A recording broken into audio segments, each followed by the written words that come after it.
Hello and welcome to the Film Angle. I'm Alex, And I'm Kris.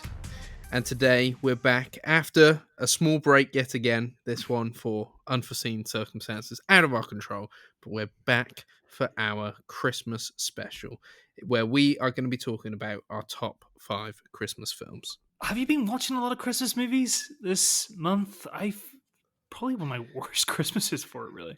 I'm not a massive Christmas movie person. Like, Mm. obviously in October we were watching a lot of Halloween films and horror films, and I really like getting into the mood with that. But I don't know about you, but I don't think Christmas films, like, they're not great. They haven't got a wide variety of good films. Would you say? I think there's less possibility to explore Christmas as there is Halloween. You can do less with it. So whenever one movie does it right, it owns it forever, and you can't really reinvent the wheel. I think Yeah, that's where the problem. it's like been a while since there's been like a new classic Mm. film, right? Like, I can't remember. Has there been anything since Elf that's kind of taken people's, you know, No, because I Christmas feel like everyone minds? wants to be Elf, and like that's the kind of the problem. Yeah, I haven't seen that new one, Spirited. Have you seen that one? That is one of the two Christmas movies I have seen this month. Any good? Um, no, I didn't Ah, like it. I didn't like it. that's a shame. I love Will Ferrell. I love Will Ferrell too, and like once you start it, it's like a proper Will Ferrell performance, and you're like, right, I'm in. I'm in on this. It's over 2 hours long. It's super, super bloated. And it just loses its goodwill very quickly, apart from one really good scene where they go back in time to like Dickensian London. They do this really good musical number called Good Afternoon, which is really, really funny. Where basically it's a riff on saying good afternoon in the olden days was like saying fuck you. So that's the whole song's about that. But apart from that, the movie's a real drag. It's I didn't have fun with it. Oh dear, oh dear. What's the other Christmas film you watched? I watched well, it's on my list tonight, so I'm Oh, not gonna bring it up okay. yet. Oh, no worries, no worries. I can tell you a Christmas film that I've seen that isn't on this list of mine, but I did have fun with it. Was the new Lindsay Lohan Netflix Christmas film? I have I think it's seen called that Falling for advertised. Christmas. Yeah, it's it is dumb. It is so stupid, but man, I had a lot of fun with it. E- It was a good time. Everyone's like, it's Lindsay Lohan's comeback. Eek. Oh man, I mean, I guess, but mm, I don't think if I was Lindsay Lohan, I'd want that to be the comeback. You know, like maybe the precursor to the comeback. I don't know if she's like somebody who needs a comeback though, because when it's this sort of movie, because so many of us are so nostalgic over Lohan from her career as a child actress and a teenager that like I think everybody still wants to see those type of movies. Everybody loves Mean Girls or Parent Trap, and we seeing her in a comedic role. I don't think it's very hard to convince anybody, but I don't know. I don't know how many people have seen this Netflix movie, but I definitely want to catch up with it. Yeah, it's probably doing all right. It's probably doing all right. Anyway, shall we get into our lists and spread some festive cheer? Yeah, sure. All right. No, I'm feeling very festive this year. Although I haven't watched a lot of Christmas movies, there's just so many other movies to catch up on this year. Like it's just all kind of taking the back seat. But no, I love talking about these movies and the ones that are coming up my list. You know, I watch every year, so I'm really excited to talk about it. Nice. Well, let's get into our top 5 Christmas movies. Chris, is it in a particular order for you? Do you want to share your number 5 film? Yeah, the list by no means is like set in stone. Like it is really dependent on what day I feel like, but and also probably next year it might change around a little bit too. But I actually struggled to come up with a fifth um film. My four were pretty easy to pick, but I kind of decided on going for a movie that makes me. I don't watch as often as the rest of them, but whenever I do, I feel it's pure magic, and that is Meet Me in St. Louis, the Vincent Minnelli, Judy Garland picture from 1944. Um, so, if anyone hasn't seen it before, it's set in 1904 in St. Louis World Fair is about to commence, and it's about the four Smith daughters, Judy Garland being one of them. They learn lessons of life and love, and they prepare their reluctant move to New York, where they don't want to leave their beloved town behind. And it's beautiful. Of course, it's shot by Vincent Minnelli. He's just amazing with the camera. It's a candy color, kind of technicolor masterpiece, and some of the songs are just, I think even if you haven't seen the movie, everybody's heard of the trolley song or have yourself a very Merry Christmas. So yeah, it's a bit of a showstopper, and it's just if you want some eye candy at this time of year, a bit of musical escapism, you can't really go wrong with Meet Me in St. Louis. Nice, nice. Well, you're gonna make me look really stupid with your lovely high end Christmas pick, and I go for my number five film, which is Deck the Rudolph the Halls. Red-Nosed Reindeer, the movie. Oh, which one? Because there is one of these that is this is high art if you pick the right one. No, I haven't. It's the 1998 one, the actual animated one, the one that isn't stop motion. It is Oh hand yeah. drawn, I guess. Uh, I I have a lot of nostalgia for this film. I haven't seen it in a very long time, so I Mhm. could not tell you if it was any good. But I just remember all the songs, and it tells the story of Rudolph in a really kind of fun and cinematic way. I think I couldn't fully remember the name of the film, and when I was googling it, I was like, "Oh, that is hilarious! That is so 90s just to be like Rudolph the movie." Oh yeah, yeah, cool. The movie. I'm just looking at it here. This is very funny because um Lauren, my partner, the other week, sorry, a couple of years ago, we were talking about Christmas movies, and she said that Rudolph the Red-Nosed Reindeer was one of hers, and I was like, "Oh right, so you mean the stop motion movie, right? Because that's kind of regarded as a short film masterpiece sort of thing." She's like, "No, it's the 3D one." And I was like, "Oh yeah, that's the one we used to watch that in primary school. They used to wheel out the TV at Christmas time of year, and we watched the animated one." And I had to admit, that's the kind of one I lean towards as well. So Yeah, right. And it is interesting because it tells the story, but it also has some things about the Ice Queen yeah, and it's all kind of this kind creepy. of stuff. Yeah, yeah, and it's a lot of fun, and they got a lot of music in it and stuff. I've always had a lot of fondness for it. Only '90s Uh, kids know. oh yeah, John Goodman's in it, Whoopi Goldberg's in it, Eric Idle's in it. Like Oh yeah, it's a good fun time, and a classic kids film. Dare I say, family film? You know, dare you say? dare I say?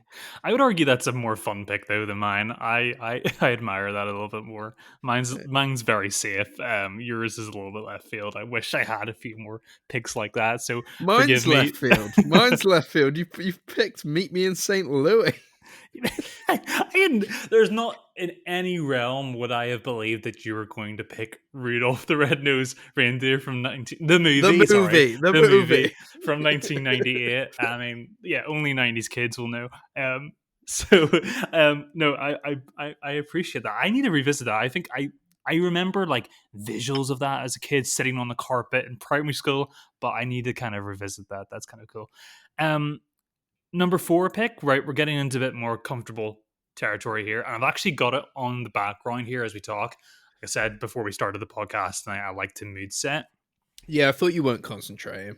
Yeah, yeah, a bit cross-eyed here. It's probably that low cut top you're wearing, Alex. That's probably why. Oh, I am talking about the Muppet Christmas Carol.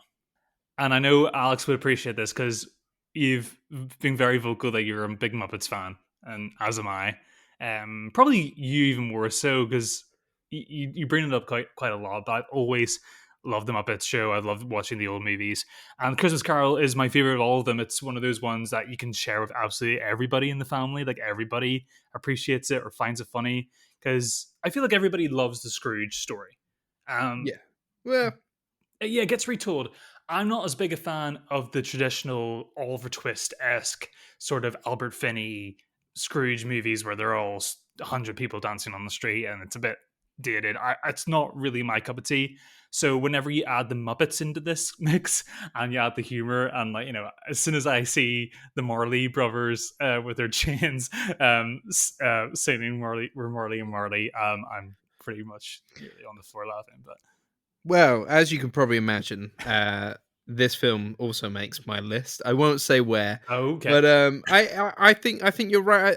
I can't say I'm a massive lover of the Scrooge story. There's been so many tellings of it. It's just one of those stories everybody knows now. But that added magic of having the Muppets and yeah, having Michael Caine, yeah. in the star role, with all the music and kind of shenanigans that ensue. It's kind of a really mature Muppets film as well, and it's just I don't know. It's just It's a not afraid to really get sad or scary, and like exactly. yeah. It's just like one of those. I don't know. It's just a very strange film, but damn, it doesn't make you feel Christmassy when it gets shown. And it does the most important thing right, where the songs are actually really, really good. Yes. Like all the songs are good. But yeah, no, it's one like I have it on the background right now, and I'm just seeing, uh, Rizzo just kind of doing his thing, and I'm cracking up to myself right here right now. But I know Can you talk to me, please? Jeez. no, I'm a big fan of that movie. And it's one. It's just always in the background in our house all the time. So yeah, no, that was my pick for number 4. I don't know. You want to add anything more with Muppets Christmas Carol or I mean, or should I just wait till like it comes up later? okay? It's not my number 4. Oh, okay. Yes. So my number 4 is The Grinch, the Jim Carrey, Ron Howard directed Grinch. Ooh, ooh. I don't know about this one. Ooh. Oh, really? See, this is another one I have just like massive nostalgia for. Like, it's really, really kind of stylish, and it gets the Whoville kind of Hmm. designs and characters. Like, it gets them completely right. It tells the Grinch story in a kind of really fun way that's very dramatic, but also very funny, and it's a story about bullying and coming together at Christmas and really learning the true meaning of Christmas, despite your kind of downfalls, I guess. My When downfalls. not your downfalls, the Grinch's downfalls, and obviously you get like another kind of legendary Jim Carrey performance where he goes full ham and really really kind of hams it up as the Grinch, and yeah, I mean, it's another one of those films I just kind of like. It's eye candy. I absolutely love everything going on. It's one of those films I don't feel like it could be made in the same way today. Hmm. And obviously they haven't because they've animated the last effort. So it's kind of like I just think there was so much effort put into to making this kind of uniquely stylized Whoville Christmas film. I will agree with you. It's probably like the most perfect conception of the Doctor Zeus kind of formula. Like the Whoville looks like it does in the books. My problem with the movie is the opposite of what you liked about it, where you thought it was beautiful. I think it's one of the most grotesque looking movies ever made. Um, But it is and it isn't, it's just like like it. it's like you're looking at everything through like a frosted glass. It's just like blur fairy lights screaming at you all the time. It just like it's just a hideous mess. I don't know about blurred fairy lights. I think everything kind of works together. Again, it's been a while, but I don't know. I've never picked up on that kind of uh, I don't know, disgust for the cinematography before. And everybody it's weird seeing the Who's in real life like actually being transferred from paper to like live action because everybody just looks like they landed in a giant fire and came out the other end. I love the It's noses. The oh yeah, noses are absolutely brilliant. yeah, it is definitely like hyper stylized, and I Yeah. don't know. I do love the Jim Carrey thing. I think that I don't know. It kind of gets a little bit stale for me after a while. I think Ah, stop yeah, being such a Grinch. yeah, that's very fun. That's very fun. We're all laughing hysterically at that. Yeah, it's one of those movies. It's like we used to always have to watch in school, and that was never one of my favorites. I just don't like the way the movie looks, and that is a big part of a movie for me. I'm sorry that sounds really simplistic, but I just feel like the movie looks like a barf, Christmas barf. Well, maybe your heart needs to grow 3 times bigger, or whatever it is. I love the original cartoon 1960s Grinch. The Grinch Who Stole Christmas. That's brilliant. But Yeah, see, I've not seen that one. I did see the DreamWorks animated attempts last year, I think. oh, that Not that. was Illumination, was it, or Blue Oh Sky? yeah, it was Illumination, wasn't it? Not DreamWorks Yeah. with old Benedict Which Cumberbatch. was like really pointless because they don't. He doesn't do a Benedict voice. He just sounds like a Weasley guy. He just sounds like a nerd.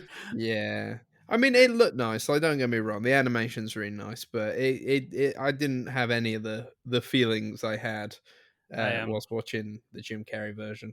I usually sneer at people who like walk into the cinema like whenever you're halfway through a movie, they sit down, they got their popcorn and drink, and then they realize they're in the wrong movie, and then they walk out, and it's quite funny. Um, I did that with the Grinch. I went to go see another movie. I don't know what was wrong with me that day. I must have been absolutely out of my head or something because it's not something I would do. I sat down in a full house cinema screen with parents and kids, and I was like, "This is weird seeing this movie that I'm going to see." I sat down in the middle of like a family. Felt really awkward to begin with.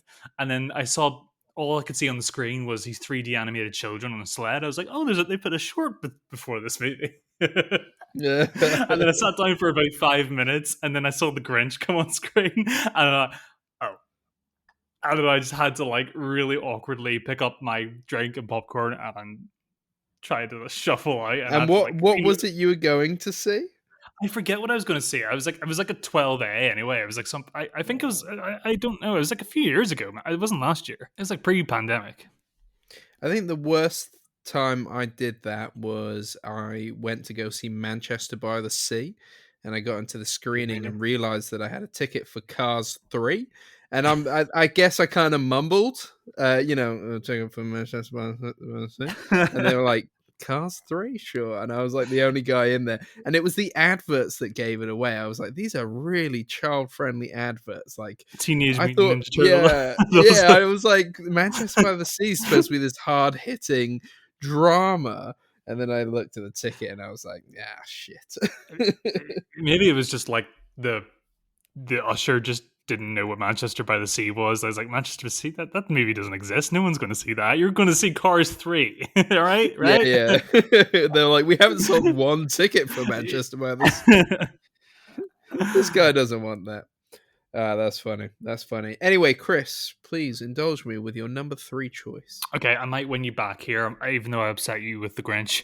My number 3 is Elf from 2003. Will Hey, Ferrell. Yeah, I stop think stealing my films. I'm so sorry. Well, like you said earlier on, it's really hard to pick Christmas movies because I think there's only like 10 to 15 good ones.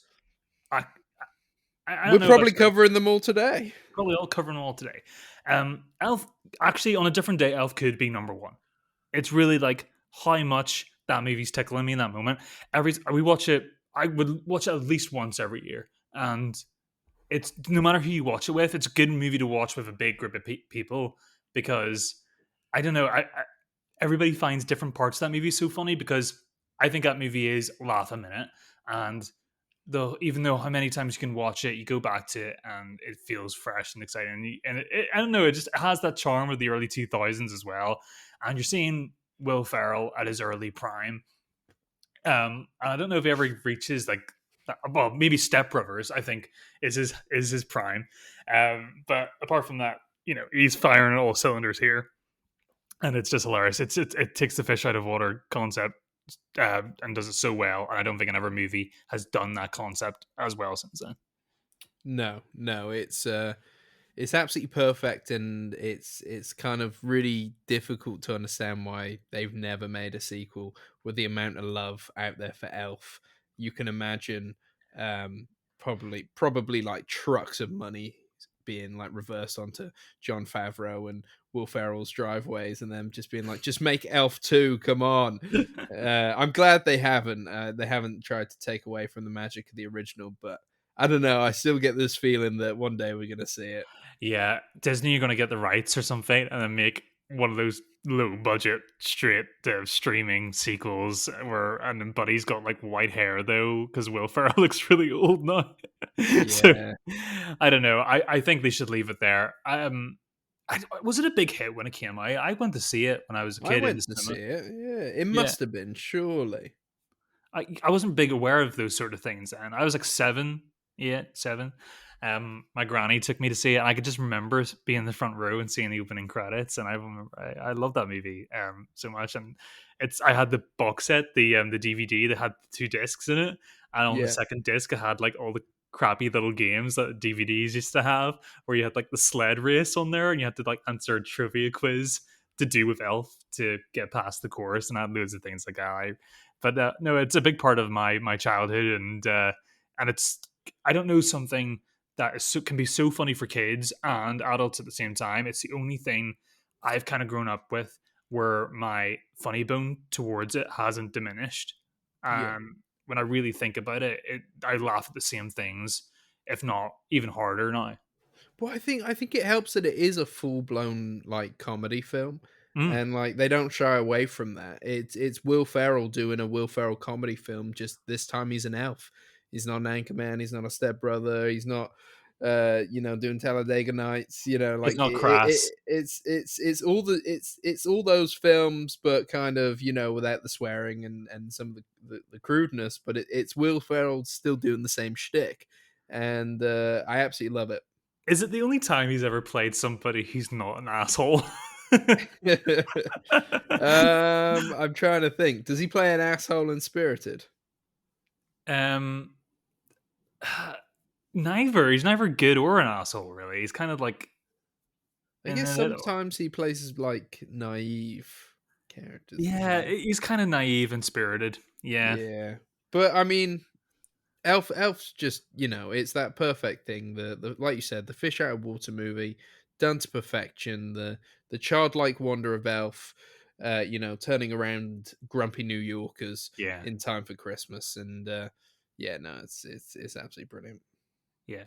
And features. I think James Caan, the late James Caan's really good in it too. I think they're like a really good odd couple. And whenever that element comes in, kind of nearly halfway into the movie as well, that makes it even better because they're just chalk and cheese.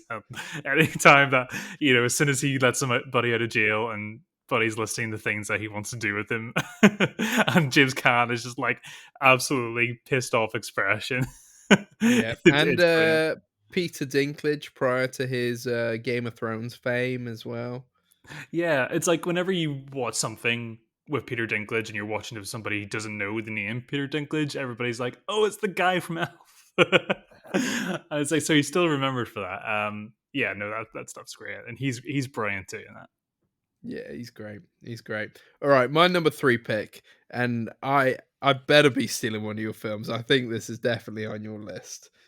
So my number 3 pick is It's a Wonderful Life. You're correct. I'm really surprised this is on your list, though. Yeah, well, I think it's just one of the most classic Christmas films. Like, it is very much the old school, you know, I would say probably our grandparents had to put it on every year. It's that kind of Christmas film. It's gone through generations. It's still a classic. It's got a lovely kind of message that goes throughout. James Stewart is absolutely brilliant. Oh yeah. It's slightly strange in the fact that it's very very much about suicide, uh, Mm. but but uh, but I don't know. It's just so heartwarming and cozy, and there's something about just it being in black and white. Obviously, they couldn't help it. The year it was made, it is just what it is. But there's something just so cozy about it. Like you could curl up next to a fire and just watch it, Oh yeah. and it's the coziest of Christmas classics, I would say. 100%. It's our Christmas Eve movie every year, Yeah. so it's perfect for that. It's like just before bed on Christmas Eve. It goes down a real treat. you feel like affected by it every time you watch it. You know the story. It's the reverse of the Scrooge story, really. It's like telling that backwards. You're starting with a person who already is full of life and vibrant, and everybody loves them, and then descends into despair after a series of events. But you're right, though. The thing that makes that movie work so much is just James Stewart is just like he is probably my favorite actor of that era of Hollywood. I mean, he one of those guys who just was consistently working in great movies all of his life. And I think it's just his charm and his charisma just oozes when he's on screen with another actress like he is with Donna Reed here. You completely like understand why she falls for him. It's the movie. The bit that people might squirm a little bit at in this movie is whenever he's like a 16. He's supposed to be a 16-year-old, Oh, and yeah. then and he's wearing this football jersey, and he's like 6 feet tall, and he's like he sounds like a 40-year-old man, but you don't care. It's the magic of the movies back then. You could get away with that sort of thing, and but you completely get like you kind of fall in love with him yourself when you're watching the movie. You're like, this guy is just like he can sell you the dream, he can sell you the world, and but it doesn't come out of a place of sleaziness. He's just like such a likable, lovely person, and that's what makes the movie work so much. But when he does dip into that despair later on, it's devastating, and he acts his pants off in that. Like you do really feel like you're watching somebody on the edge of suicide, and that's what something Stuart was so good at moving between those two moods in all of his career, and this is like a perfect example of it. And it's just a beautiful looking movie as well, and the Yeah. music's lovely and everything. It ends as a perfect ending. It's Perfect ending. yes, Perfect ending. old line sign. Yeah, so you and me are right on the money here. This is my number two as well. Yeah, you followed your number one. So we came into so that was my number Oh, 3. So that was you're your number doing your three. number 2. So Yes. that kind of works. I've kind of helped you segue in a really nice way. No, I do love that movie. I mean, like, I don't know. I feel like a lot of people still haven't got around to seeing it. It's like one of the. I think people are still adverse to watching. People who love Christmas movies are still adverse to watching black and whites. But I if was late. I was late to it. I think my first time watching it was about 3 years ago. hmm, our teacher in school, our drama teacher, he was like putting it on 1 year, and the whole class just groaned. Um, and I was like the only one who stayed awake to watch it. Uh, I think I soon became his favorite. But yeah, if you give it a time of day, it sucks you in very very quickly. It's so charming, and yeah. yeah, it's not just a good Christmas movie; it's just a good movie. Yes, absolutely, absolutely. I think, you know, it's one of those films that, yeah, you might be like, oh, am I going to watch this film from the 40s? Am I going to be absolutely bored? And like, I think we can all admit that we've thought that about certain classic films when you chuck them on at times. And then you always But feel stupid. yeah, exactly. It's one of those films that I think is still really accessible. Despite what you might think going in, it's just really easy to get on board with. Yeah, like you said, 16-year-old uh, is you've got to get on board with that, but it doesn't say much, to be fair. Like 16-year-old James Stewart is still good fun, and it's funny to laugh at how they kind of went around doing that Oh yeah, fact, and that's I still one guess. of the best scenes in the movie, despite that as well. 100%. 100%. But yeah, but you're so right. I mean, why do we always put off watching these old classic movies? Because whenever we do get around to watch them, we feel stupid. We're like, oh, that was amazing. I feel so much better. It's like better than watching 5 movies that came out this year. Um, you kind of kick yourself for it, but yeah, I don't know. It's a lesson I keep trying to learn all the time, and I'm getting better at that. Yeah, yeah. And I know we've spoken about trying to cross off some blind spots next year and making that part of the podcast. So Yeah, more hopefully to come. hopefully we can right some of our own wrongs. Absolutely. So, does that leave us to your number two? That leaves us to my number 2, which is also a film that we've spoken about, which is Muppets Christmas Carol. Of course, I got it I right on don't here. know if there's anything more I can add at this stage. We've already spoken about how it's such a classic that kind of is warm and inviting with a great message, and Yeah. yeah, it just so happens to have the bloody Muppets, and it's excellent. Yeah, I'm currently watching Tiny Tim struggling to get on to the dinner table. It's quite funny. Um, I thought you'd lost interest. Yes. I know, but what about what is it about Christmas Carol that makes it work for you? I know the Muppets in this story. Like, why this story does it work better than other Muppets movies for you, if it does Hmm. at all? Hmm. I don't. I wouldn't say it was my favorite Muppets film. You know, I wouldn't say it was Hmm. my favorite. It just. I think it just does. Why does it? Why does it work better than some? It's. I don't know. Because it's the Muppets. I think it's the Muppets. Yeah, I think it's nostalgia, isn't it? I think there's so like we grew up on these films, so Hmm. there's an element of just like even just putting it on brings back the memories of the Christmases you had as a child, which I don't think we're fooling anybody when we say that those were the best Christmases, weren't they? Like Christmas loses its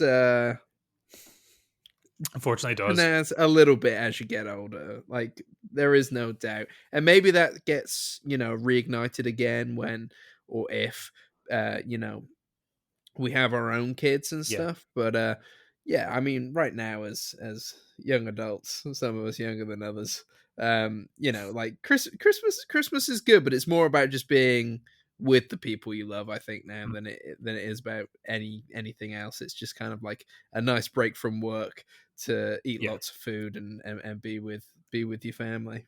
But you're right though. As a kid, like you're when the Santa thing is still like really really strong, and that like bleeds into everything else where you've just that naivety and like there's magic in everything. So even when you're a kid and you're just dumb, you think even the Christmas movies that you're watching you think are real. I used to I don't know if you were like that. Like I used to think everything I watched as a kid was real because I was sucked into these worlds so much. It's kind of why I love movies so much today. But yeah, whenever that starts to dissipate and you get into your teenage years, oh man, you do miss it so much. Yeah, I mean, December's quite a difficult month, I think. December's a difficult month. They couldn't move Christmas, could they? Why is that? It's fine. It's like it's cold, it's wet, it's Oh yeah, miserable. Yeah, everything just comes to a head at December. Just let's push Christmas into the summer one year, yeah. I You get reckon. ill. Oh yeah, I'm coming off a cold. It's not Yeah, nice. yeah. You're looking And I very don't, warm tonight, though. Yeah, I'm having to be. I've never understood the Christmas release thing. Like, and obviously it works because Star Wars have made billions and Avatar's about to make another billion probably. But I've never understood this idea of like release big films around Christmas because I almost find like this time of year it's like I really have to plan my trip to the cinema at Yeah, Christmas because there's so much else going on. Like, I don't know if you find that. Like, it's not as easy just to be like, "Oh, I'm just gonna head down this weekend and do this." It's like, "Oh, well, this weekend I'm packing and I got to yeah. come home, or I'm present shopping or getting the tree, or I'm having to spend it with family. I haven't got time to go to the cinema, kind of thing." Do you It's find filled that? with yeah, it's filled with the in-laws, especially when you get past Christmas Day. I never, our family were never like ever went to a movie during Christmas time, but I know a lot of people do. I mean, like you think about whenever The Greatest Showman or like Bohemian Rhapsody, those sort of movies, those crowd pleaser movies came out. Um, People were still, Boxing Day, New Year's, going to see that in their droves. So I know for a lot of people it is tradition, but no, I'd just rather be kind of home with a nice beer or mulled wine and just watch a movie from the comfort of my sofa. I think that's the one time of year I prefer that than going to the movies. That's Yeah. which is crazy, but Do you it's know? true. I'm really annoyed that Glass Onion is coming out before the new year. Yeah, It comes at the wrong time. I want to yeah. watch it with my partner Em, and we're not going to be, seeing each other a lot over the Christmas period. Like we'll see each other, but it's more about like seeing family again and stuff like that. And it's just like, oh man, I better not get Glass Onion spoilt for me before I come home and have a chance to watch it with them. No, understood. But should we segue into what our final picks are? I'm so sorry. I have definitely segued away, and I hope I haven't put a downer on the on the Christmas episode. You were just like going on about why I was the Grinch. Yeah, I know, Yeah, right? yeah, I might need to watch The Grinch again to be reminded. exactly. It's an autobiography of your life, isn't it? Let's get back into the festive spirit. Chris, go on. Tell me what your number one film is. Wow. We got to number one already. I was going to pick It's a Wonderful Life. Actually, during this conversation, I switched the two around in During the my head. conversation, what? I'm going to go for a movie that I feel like everybody on this earth should watch, and probably most people listening will never heard of it. And it also stars James Stewart.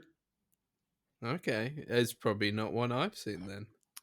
It is called The Shop Around the Corner. Ooh.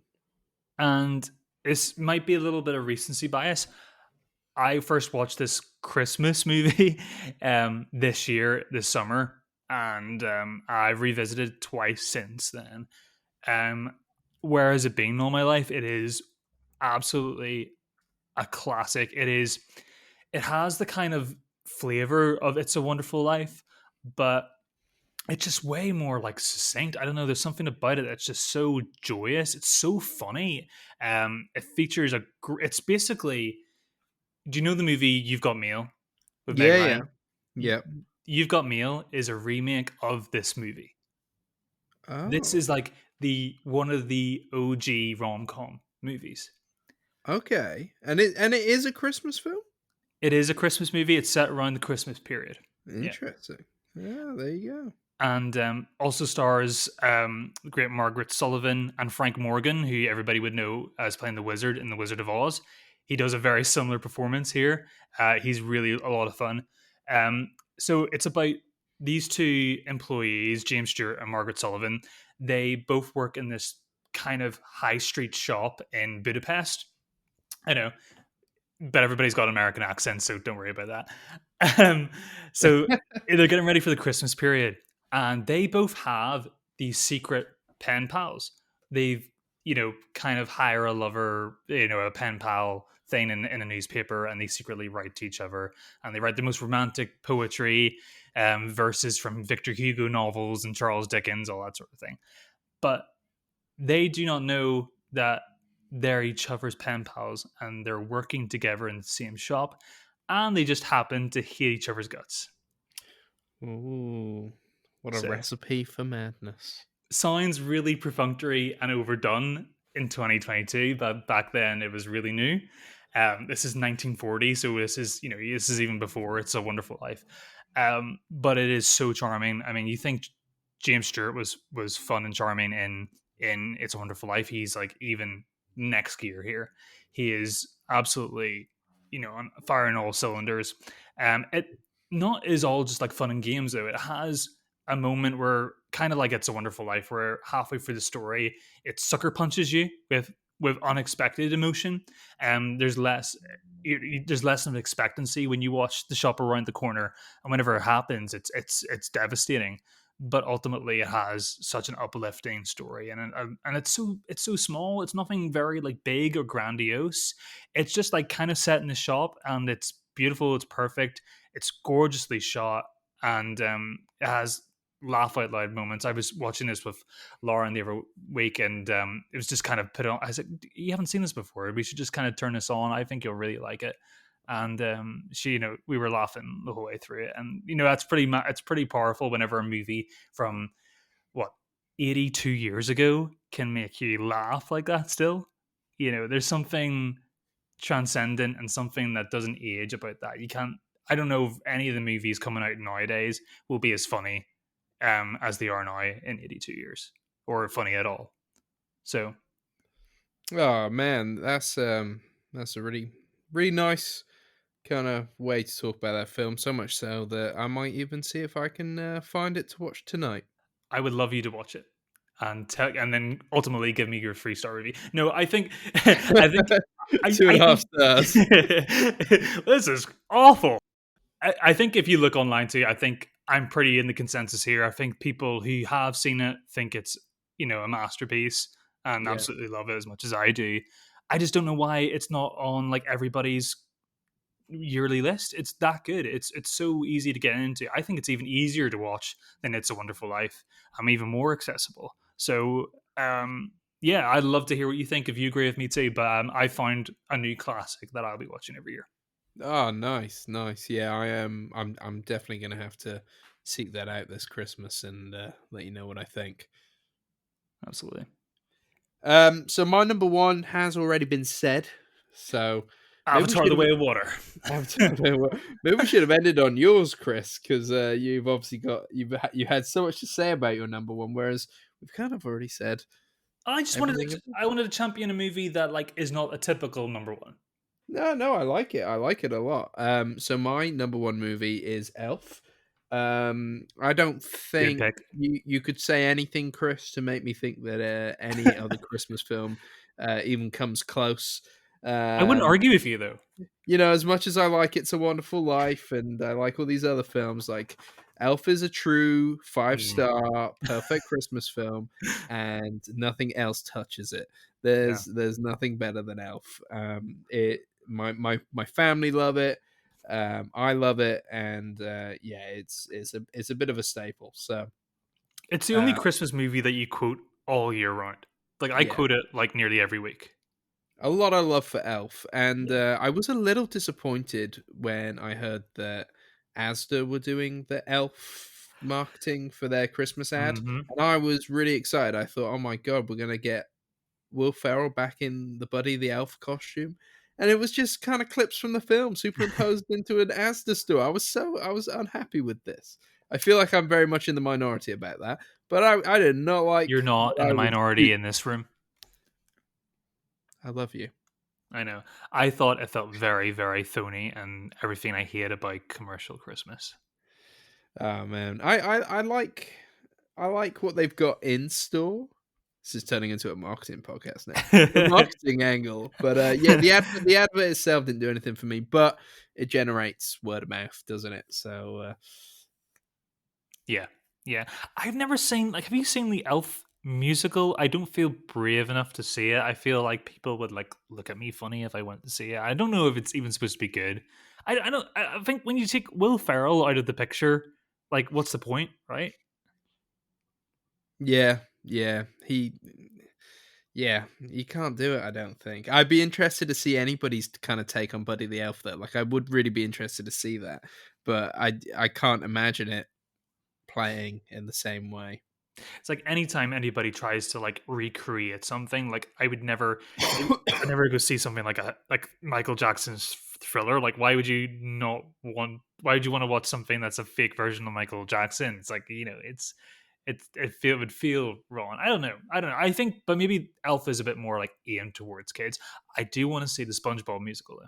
I would pay top dollar to see that. I didn't even know there was a SpongeBob It's musical. a Oh my Broadway god. Tony Award winning Broadway show. Tony Award winning. Oh Yeah. my god. It's not like Spider-Man Turn Off the Dark or Well, whatever it's where a Bono big hit. was It's in. been running for a few years already, yeah. Really?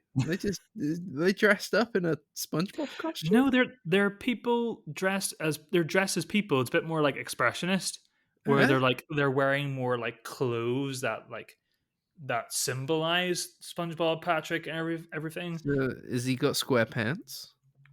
No, he just kind of wears yellow, Ah. and Patrick's got like a giant Hawaiian t-shirt and Mm. shorts and like Converse tie tops, kind of like Ah, it's a no from me. that. Would you rather just them in giant mascot costumes like at some Universal park? It's true. I don't know what I want, to be fair. I never knew I wanted a SpongeBob musical. I don't think I do. Not a stage one, anyway. Yeah, you do. Do I? I don't know. I think I'd just Avatar. keep it to the TV shows and films, you know? There's like an Avatar Cirque du Soleil, isn't there? Is there? Interesting. That's the one piece of cultural impact Avatar had. Should we segue into what we're doing next? Because that is our next kind of obviously that was our top 5 Christmas films, everyone. I really enjoyed yours. I especially liked the off-kilter Rudolph the Red-Nosed Reindeer choice. I was not expecting that. The movie, Red-Nosed Sorry, Reindeer, the the movie. movie. Like, yeah, like when everything in 2000 or 1999 was the movie. Yeah. Pokemon, the movie. Yes, I was literally about to pull that example out of my hat. There you go. It's the only other one. Um, yes. So the big film that's come out this Christmas, and it's already out, and you're probably wondering, Chris, Alex, why is this episode not the Avatar: Way of the Water spoiler special? Well, that's because Chris is waiting on my sorry ass to get back Oh, down to Plymouth and watch it in IMAX 3D yeah, this week. So imagine that means that our Avatar episode will come out just after Christmas. yeah. Well, we'll try to get over to you as soon as possible. But yeah, we're planning on recording the day after. Yes, So, we will be recording an episode on Christmas Eve, so don't say we aren't dedicated to this podcast. and we've set it on mic now, so that means we have to do Yeah. I'm dedicated, Chris. Don't ever it. say I'm not. Absolutely. Um, yeah, no, I'm really excited. I'm actually really holding my nerve to not see this movie before. Yeah, I Before know. I I know it's like know. to feel like I have to wait a week.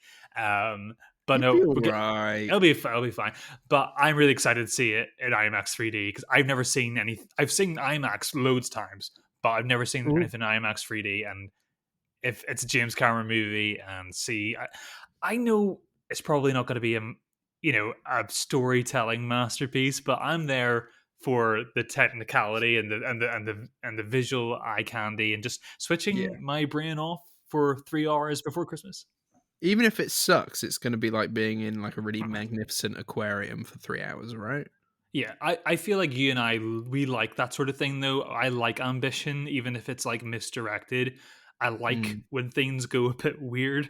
I love movies like Valerian, or I love anything from the Wachowskis, which is like what happens when you give an insane person a lot of money. That's what I like. And talk to Jim Cameron's wives, and and they will tell you he is an insane person. Anyway, he likes making movies about family, and this is like a movie about family. No, Is Vin Diesel in this? family. I actually went. Is he in this movie? Because I went on Google earlier on, and it came up the cast list of The Way of Water, and 10th bill it said Vin Diesel. No way. No, Maybe he genuinely, is. Maybe that's a spoiler. Maybe he gets a cameo. it could be just like someone trolling because the movie is so focused on family that they slotted him in there on the cast list by accident. Who knows? Who knows? Um, but also worth mentioning, don't worry, guys. Our year in review is coming. A bit later than everybody else's. Yeah.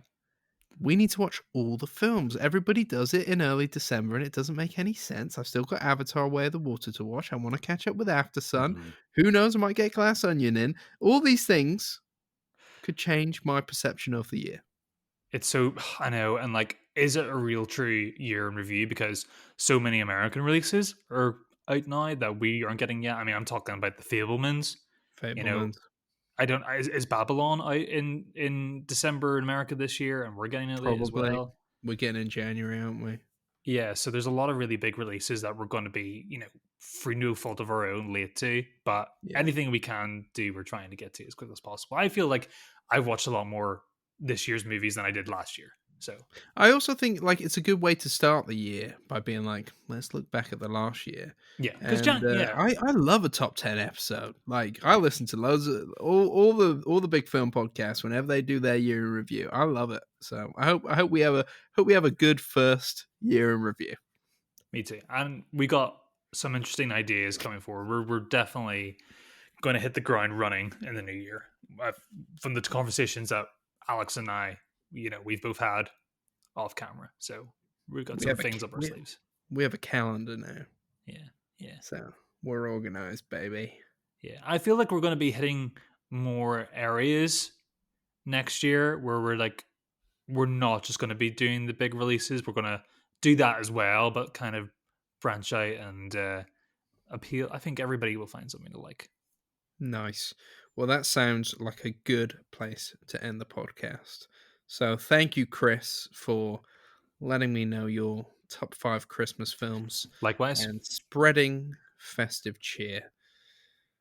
I'm just excited to see you in your 3D glasses on Friday. Ah, Hold your hand. like us on Instagram, share us with your friends and family. I love you.